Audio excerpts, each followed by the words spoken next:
The government insists the beneficiaries of the state's social houses have been honouring their contracts and are taking good care of the houses. The update came at the handover of 2 other structures. The details in this report from Nakinski Robinson. An early Christmas present for Eleanor and Carmen and their families. Each family now owns a 2-bedroom house. Both were built at a cost of just over $19 million under the local government ministry's Indigent Housing Program. The houses are more than just a roof over these residents' heads. They're homes, ready to live in, having been fully furnished by the authorities. And I saw the living condition that you were in at the time. And I said, we have to do something about this. And it took a few years. But here we are. These homes are timely given the concerns about the housing stock in parts of southern St. Andrew. Only weeks ago, a large concrete stairwell collapsed at a derelict 4-story housing complex in the nearby Torrington Park community.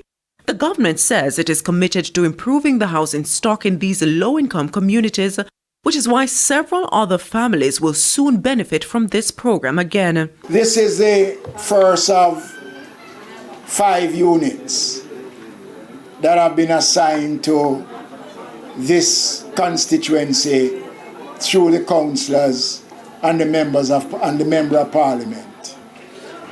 I am glad that we were able to complete these units and to afford both individuals the privilege of spending Christmas in a brand new home. Local government minister Desmond McKenzie says beneficiaries under these state-funded homes have been upholding their end of the agreements.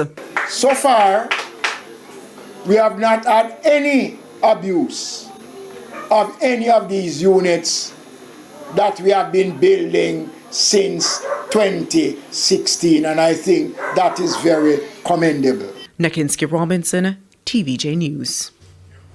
We did.